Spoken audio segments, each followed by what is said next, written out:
pedimos, ó Pai, pela Tua misericórdia, que o Senhor possa, Deus, restaurar, ó Deus, famílias, casas, que o Senhor possa restaurar, ó Pai, a intimidade, ó Deus, do Teu povo contigo, ó Pai.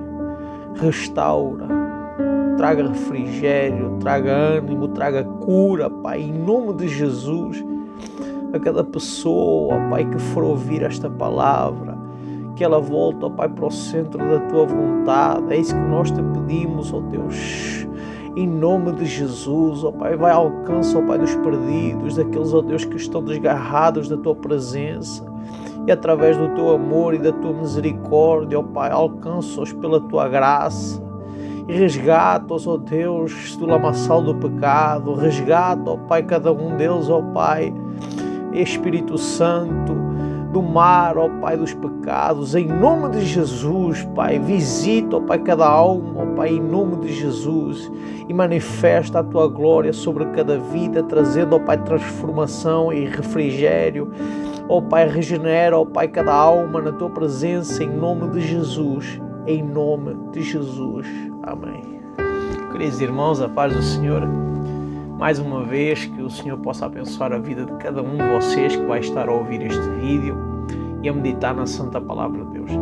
Hoje iremos falar sobre a queda de Adão, sobre a queda do homem e as consequências dessa queda. Eu queria que você abrisse a sua Bíblia desde já comigo, Gênesis capítulo 2, versículo 16 ao 17, que diz o seguinte: E ordenou o Senhor Deus ao homem, dizendo: De toda a árvore do jardim comerás livremente, mas da árvore do conhecimento do bem e do mal, dela não comerás, porque no dia em que dela comeres, certamente morrerás. Nós iremos observar ao longo destes próximos minutos aquilo que foi a consequência da queda do homem e aquilo que originou a queda do homem. Nós vemos que no versículo 16 Deus dá um privilégio ao homem, e nós podemos ver que Deus sabia precisamente que o homem tinha as suas necessidades, e por ser um Deus conhecedor das necessidades do homem, Deus atribui um privilégio ao homem, e a gente vê isso no versículo 16, e o privilégio era de poder desfrutar de toda a árvore do jardim. Ele era livre para comer de toda a árvore que havia no jardim. O mesmo Deus que atribui o privilégio e a liberdade para que Adão pudesse desfrutar das árvores do jardim, das frutas do jardim, e alimentar-se e saborear aquilo que Deus criara para dar ao homem. O mesmo Deus que atribui essa liberdade a Adão agora também faz uma proibição, e essa proibição ela encontra-se no versículo 17, e a proibição era de não poder tocar na árvore do bem e do mal, não comer do fruto da árvore do bem e do mal. Então, o mesmo Deus que nos dá liberdade e nos permite fazer muitas coisas, também é o mesmo Deus que nos proíbe de fazer outras coisas que não são do seu agrado. E essa é uma das reflexões que nós temos para tirar agora, desde já, destes dois versículos. O nosso Deus, o nosso Criador, Ele dá-nos a liberdade para podermos participar e saborear muitas coisas desta vida, porém existem outras restrições, outras proibições, e nós temos que ser obedientes. E para toda a proibição, Deus coloca uma penalização. Eu quero que você saiba e reflita sobre isso. Para toda a proibição, Deus irá colocar uma penalização. E Ele coloca a penalização no versículo 17, quando diz para o homem: No dia em que dela comeres, certamente morrerás. Esta é a penalização para quem toca naquilo que Deus proibiu. E existe uma dupla penalização, se nós formos a ver. Existe uma dupla penalização, porque Adão não só morre fisicamente, não só passa a ser mortal fisicamente, como ele tem também uma morte espiritual. Ele agora parte a tornar-se sensível a todos os tipos de estímulos, perversos, tanto humanos quanto demoníacos. E é neste momento em que eu quero tratar. É por isso que quanto mais nós nos afastamos do Criador, mais pensamentos perversos nós temos. Quanto mais nós nos afastamos do Criador, mais indiferentes nós somos à pessoa e à vontade de Deus. E foi isso, e era isso que estava agora a acontecer com Adão. E é isso que acontece quando todos nós nos afastamos e desobedecemos à vontade de Deus. Para que o homem tivesse caído, para que o homem tivesse chegado ao ponto de ser penalizado pelo aquilo que ele cometeu, teve que haver uma origem. E essa origem encontra-se em Gênesis capítulo 3, versículo 1 ao versículo 6, que nos diz assim: Ora, a serpente era a mais astuta que todos os animais do campo que o Senhor Deus tinha feito. E esta disse à mulher: É assim que Deus disse: Não comereis de toda a árvore do jardim?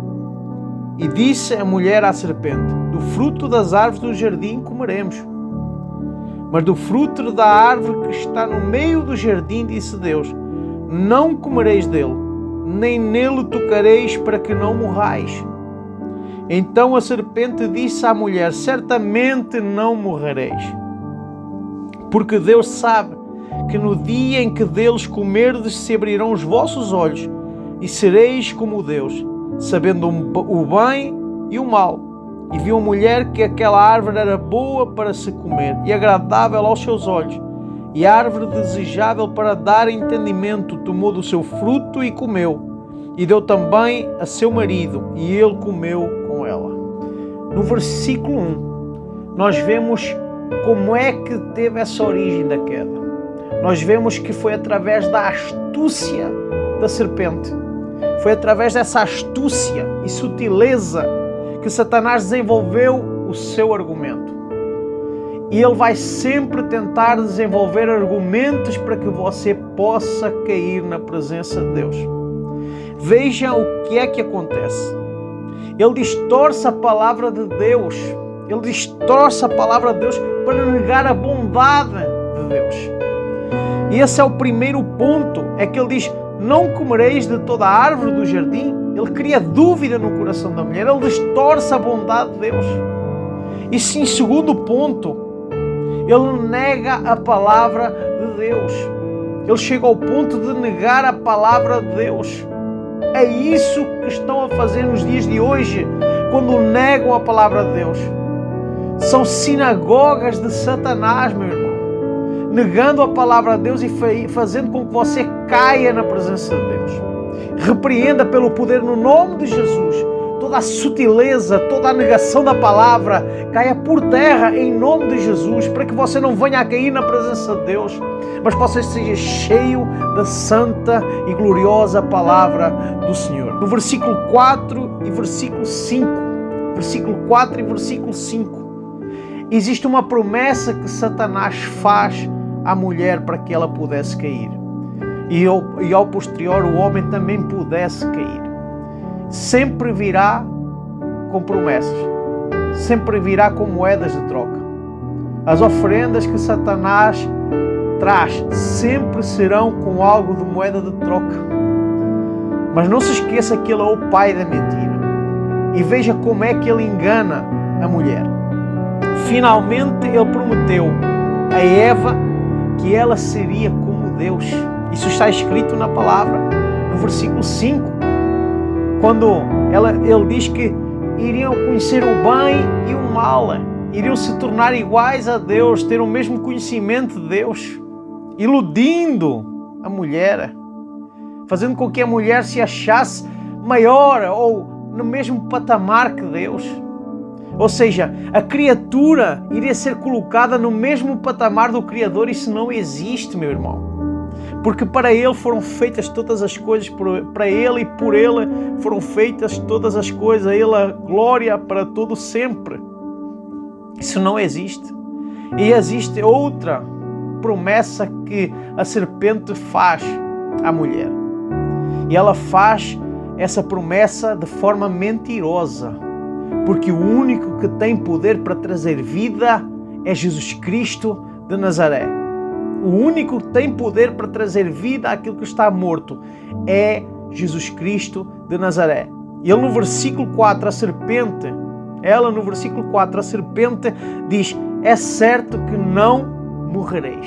Ele nega a palavra de Deus e ainda faz uma promessa: é certo que não morrereis. Sempre vai ser assim. Podem fazer, isso não irá acontecer. Pode continuar a pecar, pode continuar a ir atrás do fruto proibido. É certo que não morrereis. Vejam, se tivesse que morrer já tinham morrido. Há quantos dias, há quanto tempo é que nós continuamos a pecar na presença de Deus e não morremos? Então pode continuar, sempre será esse pretexto que Satanás usará para tentar fazer com que você caia, mas está repreendido pelo poder no nome de Jesus. Porque você foi chamado para a santidade. E é essa postura que você tem que tomar na presença de Deus. Querido irmão, saiba que através da tentação, sempre haverá uma reação. Através da maneira como nós somos tentados, sempre haverá uma reação. Isso acontece no versículo 6. E viu a mulher que aquela árvore era boa para se comer, e agradável aos seus olhos, e árvore desejável para dar entendimento. Tomou do seu fruto e comeu, e deu também ao seu marido, e ele comeu com ela. E sabe o que é que me chama a atenção? É que a cobiça ela vem pelos olhos. E muitas das vezes nós não caímos sozinhos através dessas tentações. Nós levamos outros a cair também. Isso é um grave perigo. E é um perigo que nós devemos evitar a todo custo. A palavra de Deus diz em Tiago capítulo 1, versículo 14 e versículo 15: ao contrário, cada um é tentado pela sua própria cobiça. Quando esta o atrai e seduz, então a cobiça, depois de haver concebido, dá à luz o pecado, e o pecado, uma vez consumado, gera a morte. Foi isso que aconteceu com Adão e Eva. Foi a cobiça. A tentação ela sempre nos vai tentar trazer a cobiça e fazer-nos acreditar que aquilo que Deus não tornou agradável seja agradável. Eu agora quero te convidar a mergulharmos nas Escrituras e a ver o quão grave são as consequências para a nossa desobediência. Em Gênesis capítulo 3, versículo 7 ao versículo 10, diz assim: então foram abertos os olhos de ambos, e conheceram que estavam nus, e coseram folhas de figueira, e fizeram para si aventais. E ouviram a voz do Senhor Deus que passeava no jardim pela viração do dia. E esconderam-se Adão e sua mulher da presença do Senhor Deus, entre as árvores do jardim. E chamou o Senhor Deus a Adão e disse-lhe: onde estás? E ele disse: ouvi a tua voz soar no jardim e temi, porque estava nu e escondido. Através desse ato de desobediência que nós acabamos de ver, Adão e Eva caem do seu estado original de justiça para a corrupção moral. Aquilo que era inocência aos seus olhos, aquilo em qual não havia maldade alguma, agora passa a haver maldade. E agora a justiça de Deus cai sobre eles. Aquele estado original de justiça já não existe mais e torna-se um estado de injustiça. num estado de injustiça, à espera que a justiça de Deus seja feita. Eles sofrem as punições. Nós vemos na Bíblia Sagrada eles a sofrerem essas punições. Existe um afastamento de Deus. Eles começam a perceber, começam a sentir a maldade. Os seus corações e as suas mentes agora já não são mais puros como eram no início. Já não são mais puros e agora tornam-se imundos, tornam-se impuros e vergonhosos. E através dessa impureza, através dessa vergonha, agora eles são obrigados a tentar colmatar aquela vergonha, aquela impureza. A Bíblia diz que eles então buscam folhas de figueira para se cobrir, para cobrir o seu pecado, a sua nudez. Mas ela é ineficiente, porque Deus sempre vai à procura do pecador, sempre consegue saber aquilo que está de errado na vida do pecador. O Criador sempre irá conhecer a sua criatura, meu irmão. Só que o pecado sempre irá resultar em medo.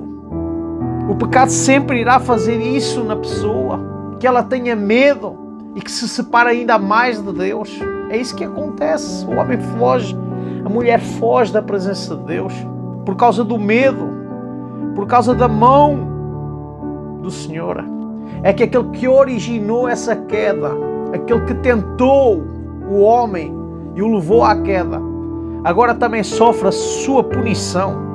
Agora a serpente também vai ter que sofrer a sua punição. Está escrito no versículo 14, versículo 15 do capítulo 3 de Gênesis. Qual seria essa punição? Agora a serpente ela vai ter que sofrer contínua humilhação, vergonha e desprezo. E o julgamento que Deus decreta no versículo 14, versículo 15, ele não se limita mais à serpente física, mas também alcança o ser espiritual caído que trabalhou através dessa serpente. Nada mais, nada menos, meu irmão, do que Satanás. O juízo de Deus está decretado sobre Satanás. Nós podemos ver isso em Apocalipse capítulo 12, versículo 9. E a punição de Deus também cai sobre o homem. Existe a punição de Deus a cair sobre o homem. E nós podemos ver o julgamento agora divino sobre o homem em Gênesis, no capítulo 3, versículos 17 e 19. E esse julgamento, meu irmão, que cai sobre o homem pode-se resumir em três palavras. Trabalho árduo, futilidade e morte. Desde essa geração até hoje, desde as gerações anteriores até hoje, essas três palavras predominam. Trabalho árduo, futilidade e morte. E mesmo até os homens mais poderosos, mais ricos, aqueles que se acham os donos do planeta Terra, porque tem muitos que se acham os donos do planeta Terra, aqueles que se acham os donos de outros homens, aqueles que se acham reis, aqueles que se acham que têm um império sobre as suas mãos. Eu lamento informar, meu irmão, mas até esses não escaparão ao julgamento de Deus, porque passaram a ser mortais, e se não se arrependerem das suas más condutas, eles irão sofrer o julgamento de Deus sobre a sua vida, independentemente das suas façanhas. E eu quero que você reflita nisso, independentemente das suas façanhas, do que você tem feito ou aparentar fazer, ninguém escapará ao julgamento do Eterno, ninguém. Todos eles se deitarão. Todos eles deitarão a cabeça na morte. Todos eles. E tudo aquilo que ganharam durante a vida toda, em pouco tempo, desaparecerá. Esse é o julgamento. É a consequência da queda. E continua a ser as consequências da queda. Então, se você não quer sofrer esse julgamento sobre a sua vida, ainda é hora. Arrependa-se e volte para os braços do Eterno, em nome de Jesus. Embora a história de Adão e Eva seja uma história trágica, eu não sei qual é que tem sido a sua história, o seu passado, mas eu quero dizer que ela não termina sem esperança. Ela não termina sem esperança, porque o nosso Deus, em Gênesis capítulo 3, versículo 15, durante o julgamento divino da serpente, coloca nas Escrituras Sagradas o relato da nossa vitória. Ele coloca a promessa, se não a maior promessa da salvação em toda a Bíblia. Gênesis capítulo 3, versículo 15. E porei inimizade entre ti e a mulher, e entre a tua semente e a sua semente. Esta te ferirá a cabeça e tu lhe ferirás o calcanhar. A semente que iria ser depositada na mulher, que iria criar inimizade entre a serpente, a semente da serpente e a semente da mulher, era o nosso Salvador. É a promessa da salvação para a nossa vida. E muitos estudiosos, meu irmão, muitos estudiosos da Bíblia Sagrada, eles referem que isto trata-se do proto-evangelium, ou seja, o primeiro evangelho estava a ser descrito em Gênesis capítulo 3, versículo 15. E eu vou lhe dizer uma coisa, essa palavra cumpriu-se em Jesus Cristo, porque Jesus Cristo é a semente da mulher Maria. E na realidade, na cruz, Satanás fere o calcanhar de Jesus. Só que Jesus foi ferido, mas não mortalmente. O nosso Salvador foi ferido, mas não mortalmente. Satanás fere na cruz o calcanhar do nosso Cristo, mas Ele ressuscita dos mortos para nos trazer vitória. E é na cruz, meu irmão, é na cruz que Cristo fere a cabeça de Satanás. É na cruz que Satanás tem a sua cabeça destruída pelo calcanhar do Mestre. Oh, glória! E sabe o que é que isso significa? É que Satanás foi mortalmente ferido. Jesus não foi ferido mortalmente, mas Satanás passa a ser então ferido de forma mortal e ele então é derrotado para sempre. E nós podemos ver o efeito dessa morte de Satanás e o resultado dessa vitória de Jesus Cristo, o resultado da vitória dos santos em Cristo Jesus. Está expresso em Hebreus, no capítulo 2, versículo 14. Veja o que é que diz a palavra de Deus. E visto como os filhos participaram da carne e do sangue, também ele participou das mesmas coisas, para que, pela morte, aniquilasse o que tinha o império da morte, isto é, o diabo. Aleluia. Nós somos mais que vencedores em Cristo Jesus. Nós somos mais que vencedores em Cristo Jesus. Por isso, volte para a presença de Deus. Não fuja. Nós cometemos falhas, nós cometemos erros, nós cometemos pecados. Mas só existe uma solução para a nossa vida. E essa solução é nos aproximarmos do Salvador Jesus Cristo. A solução nunca será de fugir. Porque quanto mais nós fugimos para longe da presença de Deus, mais perto nós estamos do abismo eterno. Mais perto nós estamos da morte eterna. Mais perto nós estamos do sofrimento eterno. Mas quanto mais nós nos aproximamos do Salvador, mais perto nós estamos da glória eterna. Mais perto nós estamos da dádiva eterna.